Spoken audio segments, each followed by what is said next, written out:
Hello friends, Radhe Radhe. Shri Ramcharitmanas पाठ की बहुत सुंदर चौपाई है, अर्थ के साथ में वर्णन है, बहुत सुंदर है। तो सुनिए, भगवान विष्णु का अवतार राम थे, भगवान विष्णु का अवतार जगन्नाथ स्वामी है, भगवान विष्णु का अवतार द्वारिकाधीश है, भगवान विष्णु का अवतार जो है कृष्ण जी हैं, बद्रीनाथ जी हैं। तो इस प्रकार से अब इनका लास्ट अवतार होगा कल्कि अवतार विष्णु भगवान का। कल्कि अवतार संभल में होगा, सब जगह स्थान सब निश्चित है। ये सनातन की कितनी सुंदरता है कि इतने पहले पता हो गया था। ये हमारे जो है संवत ईसवी संवत इन सब के अनुसार, हमारे ज्योतिष शास्त्र के अनुसार सब ये पता लगा लिया था कि कब होगा, कहाँ होगा, किसके घर में होगा भगवान कल्कि का अवतार। तो भगवान कल्कि का अवतार कलयुग के देवता होंगे और उनका जन्म संभल नामक जगह है, जो अब योगी जी ने कल्कि नगर कर दिया है। उस जगह का नाम संभल के बदल के कल्कि नगर कर दिया है। तो वहाँ एक ब्राह्मण परिवार में कल्कि भगवान का अवतार होगा। वहाँ मंदिर सारे बंद हो गए थे, सारा भ्रष्टता फैल गई थी, जिसकी सफाई हो रही है। ये सब उनके आने के पहले का प्रकाश फैल रहा है। जो इतना अंधकार था वहाँ संभल में, सब अराजक तत्व तो अपना डेरा जमा लिए थे, पूरा वहाँ अपना जागीर समझ बैठे थे।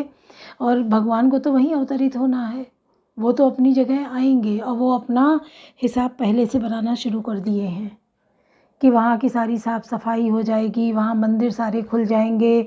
जैसे कृष्ण जी का जब जन्म हुआ था तो कितने 7 तालों के अंदर वसुदेव और देवकी को बंद किया गया था कि कैसे ये जाएंगे निकल के। 1 ताला 2 ताला कितना पहरा बिठा दिया गया था, लेकिन उनको आना था, वो आए, 7 ताले खुल गए, सारे पहरेदार सो गए और वसुदेव जी को आकाशवाणी हुई कि इनको लेकर नंद जी के यहाँ पहुँचा दो और वहाँ बेटी का जन्म हुआ है, उसको लेकर आ जाओ। तो वो बेटी भी एक अपना कर्म काटने आई थी और उसको यही लिखा हुआ था कि कृष्ण जी उनके वहाँ जाएंगे और वो आएगी यहाँ। तो यही हुआ, वही अब कल्कि भगवान के लिए हो रहा है कि वहाँ सब साफ़ सफाई शुरू हो गई है, सारे मंदिर खुल के वहाँ पूजा पाठ, रंगाई पुताई, सौंदर्यीकरण वहाँ शुरू हो जाएगा, क्योंकि वहीं भगवान को आना है। तो उनको तो पहले अपना स्थान सुनिश्चित हो चुका था, तो अपने स्थान को भी अपने अनुसार ही तो बनाना होगा जहाँ वो जन्म लेंगे। तो सब वहाँ कार्य शुरू हो गया सुचारू रूप से। जितने भ्रष्ट लोग हैं, सब वहाँ के गंदे लोग सब वहाँ से निकल भागेंगे, क्योंकि उनकी वहाँ जगह ही नहीं है, वो वहाँ रुक ही नहीं पाएंगे। और कल्कि भगवान वहाँ अवतरण होंगे, लेंगे जन्म, और जन्म लेके वहाँ उद्धार करेंगे तो किसी का संहार करेंगे। भाई किसका? दुष्टों का संहार करेंगे, सज्जनों का उद्धार करेंगे, संतों का उद्धार करेंगे। तो हम लोगों को अपने विचार, अपनी बातें, अपनी सोच सब बदल देनी चाहिए कि एक सच्चा वही ऊपर वाला है, सर्वसमर्थमान है वही, सर्वशक्तिमान है वही, सर्वगुण संपन्न है वही, जिसको हम एक शक्ति का रूप मानते हैं। वो कोई भी आप ले लीजिए, वो शक्ति वही है जो सब में बराबर से सबको बराबर देखती है, सबको बराबर से न्याय अन्याय करने का फल देती है और सबके साथ बराबर से न्याय करती है, वही शक्ति। तो भगवान कल्कि का हम लोग स्वागत करेंगे। और अभी हम लोग के सामने तो नहीं जन्म होगा, पता हो गया किसके परिवार में होगा। और इस बार कल्कि भगवान ब्राह्मण परिवार में आएंगे। कृष्ण जी यदुवंशी थे, जन्म यादवों में लिया, पले बड़े ठाकुरों के यहाँ, नंद बाबा ठाकुर थे। राम जी ठाकुर थे, ठाकुर राजा दशरथ जी के यहाँ जन्म लिए थे। और अब कल्कि भगवान ब्राह्मणों के यहाँ जन्म लेंगे। तो ये इनका विष्णु भगवान का आखिरी अवतार होगा। 12 अवतार हुआ इनका, और सूकर अवतार हुआ। तो इनके ऐसे इस प्रकार इन्होंने बहुत लोगों को तारने के लिए इन्होंने अपने अवतार लिए हैं। तो इसी तरह जगन्नाथ जी का भी जो है वो भगवान विष्णु का अवतार है। जगन्नाथ जी उड़ीसा में विराजमान हैं, समुद्र के किनारे। वहाँ का समुद्र भी बहुत अच्छा है। कहते हैं समुद्र इतने हैं, पर अगर स्नान करना है तो ये जगन्नाथपुरी का समुद्र सबसे अच्छा है। ये अपने अंदर खींचता नहीं है चीज़ों को, ये बाहर फेंकता है। हम लोग गए थे वहाँ घूमने, तो समुद्र किनारे बच्चे गए कि देख आए, एक उत्सुकता थी, पहली बार समुद्र देखा था। रात में पहुँचे, इतनी हरहार समुद्र की लहरों की आवाज़ें आ रही थी, पानी की बहुत तेज़ तेज़ हरहराहट। और बगल होटल में रुके हम लोग, तो सारी जैसे बौछारें सी होटल तक आ रही थी, जबकि काफ़ी दूरी थी, लेकिन समुद्र की बौछारें सी आ रही थी। कहते पूर्णिमा, जैसे जैसे पूर्णिमा का चाँद बढ़ता है, पूर्णिमा आती है, वैसे वैसे समुद्र की लहरें ज़्यादा उफान लेने लगती हैं। तो हम लोग पहली बार गए थे, रात में पहुँचे, तो सवेरे बड़ी उत्सुकता देखने की, समुद्र देखे जाके पास से कैसा है, क्योंकि सुबह सुबह सब भीड़ थी। वहाँ पहुँच गए लोग, बच्चे पहले पहुँच गए, नहा धो के तैयार हो के बिल्कुल अप टू डेट बन के। जब वहाँ पहुँचे तो ये लोग लौट के नहीं आए, वहीं सब खड़े देख रहे हैं और सब इधर उधर।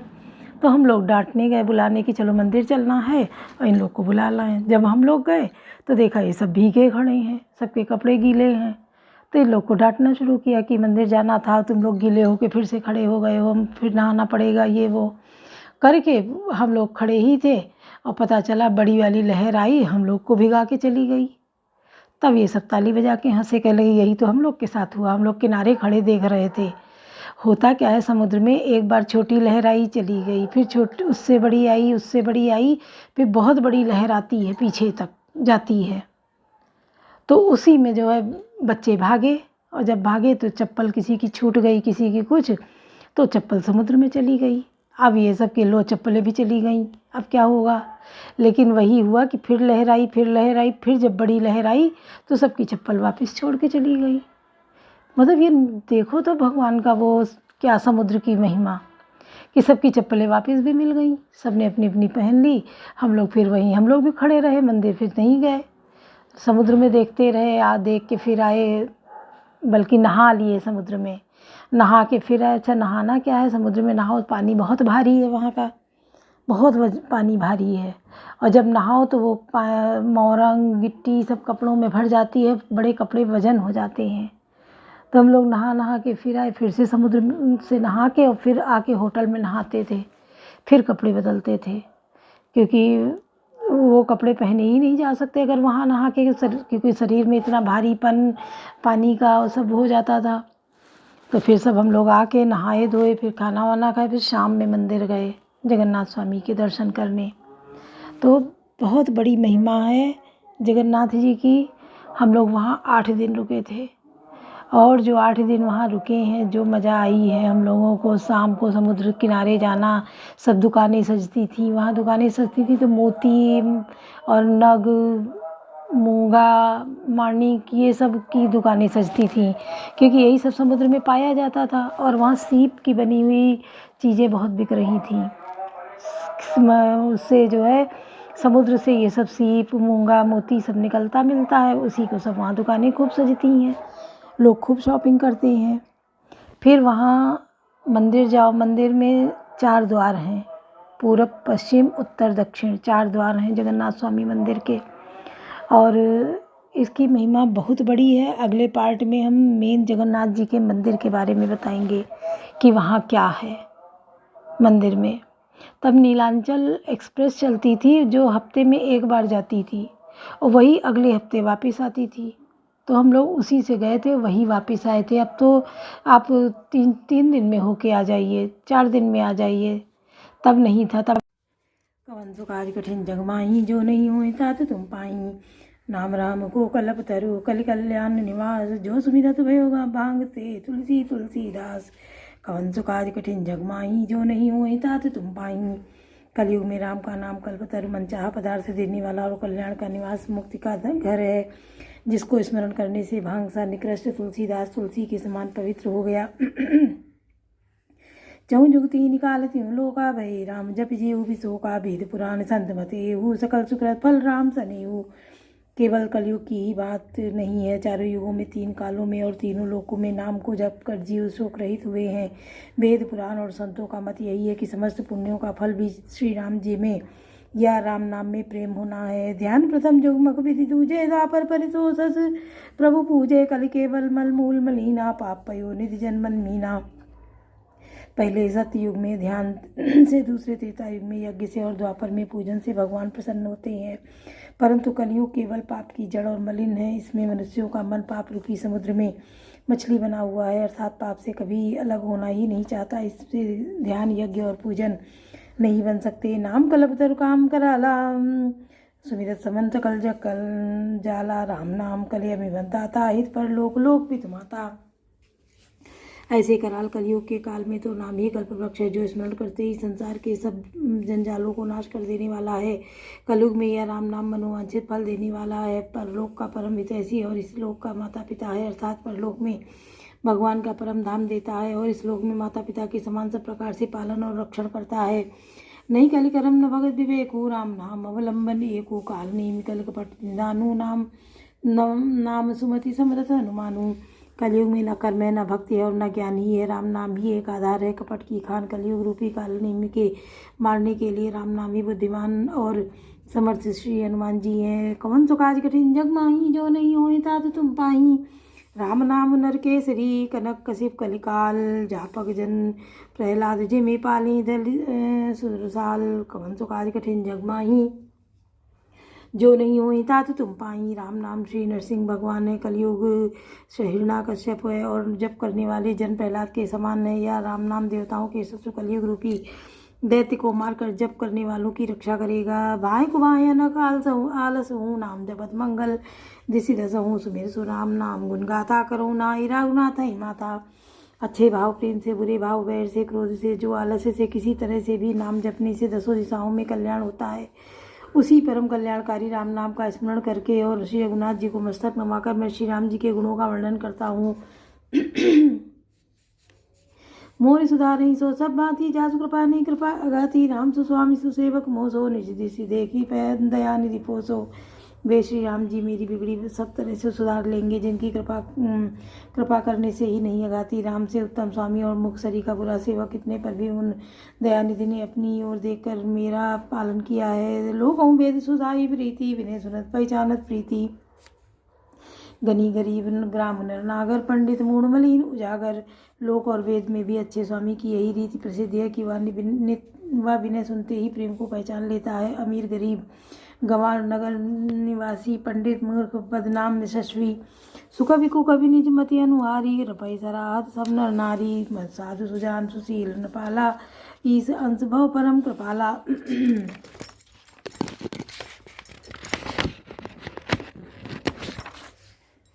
इस प्रकार अपने गुण दोषों को कहकर और सबको फिर सिर नवाकर श्री रघुनाथ जी का निर्मल यश वर्णन करता हूँ, जिसके सुनने से कलयुग के पाप नष्ट हो जाते हैं। जाग बलिक जो कथा सुहाई, भरद्वाज मुनि भरई सुनाई, कहीं हो सोई संवाद बखानी, सुनो सकल सज्जन सुखमानी। मुनि याज्ञवल्क्य जी जो स्वामी कथा मुनि श्रेष्ठ जी भरद्वाज जी को सुनाई थी, वही संवाद को मैं बखान कर कहूँगा। या सब सज्जन सुख का अनुभव करते हुए उसे सुने। सम्मुखी निया चरित सुहावा, बहु कृपा करी मही सुनावा, सोई शिव का भूषण रीना, राम भगत अधिकारी चीना। शिव जी ने पहले इस सुहावने चरित्र को रचा, फिर कृपा करके पार्वती जी को सुनाया। वही चरित्र शिव जी ने काकभूषण जी को राम भक्ति और अधिकारी पहचान कर दिया। तई सन जाग बलिक पुनि पावा, तिन पुनि भरद्वाज प्रतिलावा, गावा ते श्रोता भक्ता रस समशीला, समुद्र सीजा नहीं हरिलीला। उनका भूषण जी ने फिर याज्ञवल्क्य जी से पाया और उन्होंने फिर उसे भरद्वाज जी को गाकर सुनाया। वे दोनों वक्ता और श्रोता याज्ञवल्क्य और भरद्वाज समानशील वाले और समदर्शी हैं और श्रीहरि की लीला को जानते हैं। जहाँ नहीं 3 काल निज ज्ञाना, कर तलगत मलक समाना, और जो हरि भगत सुजाना, काहे सुनई समझई विधि नाना। वे अपने ज्ञान से तीनों कालों की बातों को हथेली पर रखे हुए आंवले के समान प्रत्यक्ष जानते हैं, और जो भी सुजान भगवान की लीलाओं का रहस्य जानने वाले भरी भक्त हैं, वे इस चरित्र को नाना प्रकार से कहते, सुनते और समझते हैं। कवन सो काज कठिन जग माही, जो नहीं होई तात तुम पाही।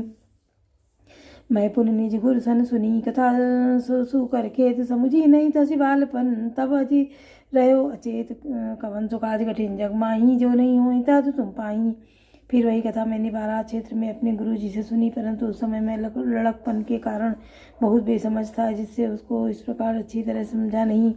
श्रोता भक्ता ज्ञान निधि कथा राम कह गुण, किम समझो मैं जीव जड़ करिमल ग्रसित विमूढ़, कवन सो काज कठिन जग माही, जो नहीं हो ता तो तुम पाई। श्री राम जी की गूढ़ कथा के वक्ता कहने वाले और श्रोता सुनने वाले दोनों ज्ञान के खजाने पूरे ज्ञानी होते हैं। मैं कलयुग के पापों से ग्रसा हुआ महामूढ़ भला जड़ जीव भला उसको कैसे समझ सकता। बोलो सियावर रामचंद्र की जय, पवन सुत हनुमान की जय, लाडले लखन लाल की जय।